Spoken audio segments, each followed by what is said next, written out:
Hi friends, ಎಲ್ಲರಿಗೂ ನಮಸ್ಕಾರ. ಬರ್ರಿ ನಾ ಇವತ್ತು ನಮ್ಮ ಮೆಣಸಿನ ಗಿಡದೊಳಗೆ ಮೆಣಸಿನಕಾಯಿ ಹರಿಲಿಕ್ಕೆ ಬಂದನು. ಹಣ್ಣು ಮೆಣಸಿನಕಾಯಿ ನೋಡ್ರಿ, ನಮ್ಮ ಮೆಣಸಿನ ಗಿಡ ಎಷ್ಟು ಚಂದ ಅದಾವು. ಕಾಯಿ ನೋಡ್ರಿ ಯಾವ ರೀತಿ ಆಗ್ಯಾವು. ಹಸಿ ಕಾಯಿನೂ ಒಣಗಂಡು ಗಿಡದ ತುಂಬ ಆಗ್ಯಾವು. ಆಮೇಲೆ ಕಾಯಿ ಈಗ ಒಂದೊಂದು ಸ್ವಲ್ಪ ಹಣ್ಣಾಗಕತ್ತಾವು.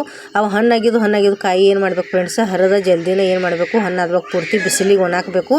ಒಣಗಿದ ಮೇಲೆ ಅದನ್ನೆಲ್ಲ ಕಟ್ಟಿಡಬೇಕು, ಸ್ಟೋರ್ ಮಾಡಿ ಇಡಬೇಕು. ಒಂದು ಗೊಬ್ಬರ ಚೀಲದೊಳಗೆ ಇಲ್ಲ ಅರ್ಬಿ ಒಳಗೆ. ಹಿಂದಿನ ಮಸಾಲೆ ಖಾರ ಕುಟ್ಕೋಬೋದು ನೀವು, ಇಲ್ಲ ಒಣ ಖಾರದ ಪುಡಿ ಕುಟ್ಕೋಬೋದು. ನೋಡ್ರಿ ಮೆಣಸಿನ ಗಿಡ ಯಾವ ರೀತಿ ಐತೆ ಹೇಳಿ. ಒಂದು ಮೆಣಸಿನ ಗಿಡ ತುಂಬ ಕಾಯಿ ಹಣ್ಣಾಗ್ಯಾವ ನೋಡ್ರಿ ಯಾವ ರೀತಿ ಕಾಣಿಸತ್ತೈತಿ. ಇವು ಬ್ಯಾಡಗಿ ಮೆಣಸಿನಕಾಯಿ ಅಂತ ಕರಿತೀವಿ. ಇವು ಬ್ಯಾಡಗಿ ಮೆಣಸಿನಕಾಯಿ ನೋಡ್ರಿ. ಇವು ಅಂದ್ರೆ ಖಾರ ಕಮ್ಮಿ ಇರ್ತಾವೆ, ಆಮೇಲೆ ಖಾರ ಮನಗಣಿ ಕೆಂಪು ಆಕೈತಿ. ಈ ರೀತಿ ಬ್ಯಾಡಗಿ ಮೆಣಸಿನ್ಕಾಯಿ ಇರ್ತಾವೆ. ಪೂರ್ತಿ ಹಣ್ಣಾಗಿರ್ಬೇಕು ಅಂಥ ಕಾಯಿ ಅಷ್ಟು ಹರ್ಕೋರಿ. ಹಸಿವು ಅರ್ಧ ಹಣ್ಣಿದ್ದು ಅಂದ್ರೆ ಹರ್ಕೊಳಕ್ಕೆ ಹೋಗ್ಬೇಡ್ರಿ. ಅದು ಏನಾಕೈತಿ ಒಣಗಾನ ಬೆಳ್ಳಗಾಕಾವು. ಆಮೇಲೆ ತುದಿಯಾಗೂ ಇನ್ನೂ ಕಾಯ್ದಾವ, ಹೂ ಬಿಟ್ಟೈತಿ ನೋಡ್ರಿ. ಹಂಗೆ ಕಾಯಿ ಗಿಡ ಹೂ ಹಾಕೋತ ಹೊಂಟೈತಿ. ಈ ರೀತಿ ಹೂ ಇರ್ತಾವೆ ಮೆಣಸಿನ ಗಿಡದ ಹೂ. ಇವು ತೋರ್ಸಾಕತ್ತನ್ರಲ್ಲ ನಿಮ್ಗೆ. ಈಗ ಏನು ಮಾಡೋನು, ಯಾವುದು ಕಾಯಿ ಹರಿಬೇಕು ಯಾವುದು ಕಾಯಿ ಹರಿಬಾರ್ದು ಅಂತ ಹೇಳಿ ನಾವು ನಿಮ್ಗೆ ತೋರಿಸ್ತಾನು. ಇಲ್ಲಿ ನಮ್ಮ ಸ್ನೇಹಲ್ನು ಏನು ಮಾಡಾಕ್ತಾಳ್ರಿ, ಮೆಣಸಿನ್ಕಾಯಿ ಹರಿಲಾಕ ಬಂದಾಳ್ರಿ ಆಕಿನು.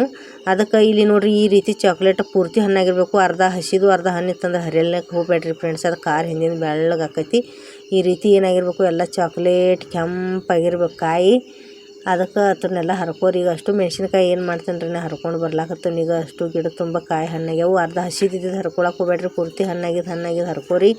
ಈಗ ಬಿಟ್ಟು ತುಂಬ ಕಾಯಿ ಹರಿದೀವಿ ನೋಡ್ರಿ. ಈ ರೀತಿ ಕೆಂಪು ಮೆಣಸಿನ್ಕಾಯಿ ಆಗ್ಯಾವ ನಮ್ಮ ಹೊಲದಾಗ. ನಮ್ಮ ಸ್ನೇಹಲ್ನು ಏನು ಮಾಡಾಕ್ತಾಳ್ರಿ, ಕಾಯಿ ಹರಿಲತ್ತಾಳು. ಈ ರೀತಿ ಬುಟ್ಟ್ಯಾಗೆಲ್ಲ ಕಾಯಿ ಏನು ಮಾಡ್ಯಾಳ್ರಿ, ಆಕಿ ಹರಿದು ಇಡ್ಲಾಕತ್ತಾಳು ನೋಡ್ರಿ. ಆಕಿ ಚಿಕ್ಕವಳದಾಳ, ಖರೆ ಯಾವ ಕಾಯಿ ಹರಿಬಾರ್ದು ಯಾವ ಕಾಯಿ ಇಲ್ಲ ಅಂಥೇಳಿ ಆಕೆ ಹಸಿವು ಅಷ್ಟು ಹರಿಯಾಕತ್ತಿಲ್ಲ. ಎಲ್ಲ ಹಣ್ಣು ಕಾಯಿ ಏನು ಮಾಡ್ಲತ್ತಾಳ್ರಿ, ಗಿಡದಾಗೇನು ಆರಿಸಿ ಹರಿಲತ್ತಾಳ. ನಮ್ಮ ಸ್ನೇಹಲ್ನು ಎಲ್ಲ ಸಹಾಯ ಮಾಡ್ತಾಳೆ ಆಕಿನೂ ನಮಗೆ. ಈ ರೀತಿ ಆಕೆ ಏನು ಮಾಡಿದ್ರು, ಬುಟ್ಟಿ ತುಂಬ್ಕೊಂಡ್ಳು. ಎಲ್ಲ ಹಣ್ಣು ಕಾಯಿ ಹರಿದು ಆಕಿನ ಎತ್ತುಕೊಂಡು ಹೋಗ್ತಾಳೆ ನೋಡ್ರಿ. ತಲೆ ಮೇಲೆ ಇಟ್ಕೊಂಡು ಬುಟ್ಟಿ ಹೊಂಟ್ರು. ಅಲ್ಲಿ ಒಂದು ಗೊಬ್ಬರ ಚೀಲ ತಂದನ ಫ್ರೆಂಡ್ಸ್, ಕಾಯಿ ಹಾಕೊಂಡು ಹೋಗ್ಲಾಕ ಮೆಣಸಿನ್ಕಾಯಿ. ಅದ್ರೊಳಗೆ ನಾ ಗೊಬ್ಬರ ಚೀಲ ಹಿಡಿದ್ನಿ ಹಾಕ್ಲಾಕ ಹೋದ್ರೆ ಒಂದು ಸ್ವಲ್ಪ ಚೆಲ್ದು ಹೊರಗೆ ಅದಕ್ಕೆ ಆರಿಸಿ ಹಾಕಾಕತ್ತಾಳೆ ನೋಡ್ರಿ. ಯಾವ ರೀತಿ ಆಕಿನ ಎಲ್ಲ ಕೆಲಸ ಮಾಡ್ತಾಳೆ ಅಂಥೇಳಿ. ಎಲ್ಲ ಪೂರ್ತಿ ಕಾಯಿ ಏನು ಮಾಡ್ತಾಳ್ರಿ, ಈಗ ಗೊಬ್ಬರ ಚೀಲದೊಳಗೆ ಆರಿಸಿ ಹಾಕಿದ್ರು. ನಾನು ನಿಮ್ಗೆ ಬುಟ್ಟ್ಯಾಗ ತೋರಿಸ್ತೀನಿ ಫ್ರೆಂಡ್ಸ್. ಅಂದ್ರೆ ಯಾವ ರೀತಿ ಕಾಯಿ ಹಸಿವು ಹರಿಬಾರ್ದು ಅನ್ನೋದು. ಏನು ಅರ್ಧ ಹಣ್ಣು ಅರ್ಧ ಹಸಿವು ಅದಾರ್ಲೆ ಎತ್ತರ ಒಟ್ಟು ಒಣಾಕಕ್ಕೆ ಹೋಗ್ಬೇಡ್ರಿ. ಸದ್ಯಕ್ಕಂತೂ ನಾ ಆರಿಸ್ತೇನೆ ರೀ, ಹೊರಗಡೆನೇ ಎತ್ತರ ಒಣಾಕೋದಿಲ್ಲ. ನಾನು ನಿಮ್ಗೆ ತೋರ್ಸಾಕತ್ತರ್ದು ಈ ರೀತಿ ಕೆಂಪು ಇರಬೇಕು ನೋಡ್ರಿ. ಪೂರ್ತಿ ಇಂಥವು ಅಷ್ಟೇ ಒಣಗಿಸ್ಬೇಕು ನೀವು. ಈಗ ಹಸಿವು ಅರ್ಧ ಹಣ್ಣು ಅಂದವ್ರಲ್ಲ ಅದನ್ನೆಲ್ಲ ನಾ ಪೂರ್ತಿ ಹೊರಗೆ ತಗೋತನು. ಹೊರಗೆ ತೆಗೆದಿಂದ ಏನು ಮಾಡ್ತೇನೆ ರೀ, ಕೆಂಪು ಕಾಯಿ ಅಷ್ಟೇ ಒಂದು ಗೊಬ್ಬರ ಚೀಲದಾಗ ಹಾಕಿ ಒಂದು ದಿವ್ಸ ಇಡ್ಬೇಕು. ಅದನ್ನ ಪೂರ್ತಿ ಮುಚ್ಚಿ ಆಮೇಲೆ 2ನೇ ದಿವ್ಸಕ್ಕೆ ಏನು ಮಾಡಬೇಕು, ಈ ರೀತಿ ಕೆಂಪು ಕಾಯ್ದವ್ರಲ್ಲ ಇದನ್ನೆಲ್ಲ ಗೊಬ್ಬರ ಚೀಲದಾಗ ಹಾಕಿ ಒಂದು ದಿವ್ಸ ಇಟ್ಟು ಮರುದಿವ್ಸ ಏನು ಮಾಡಬೇಕು, ಬಿಸಿಲಿಗೆ ಒಣಾಕಬೇಕು.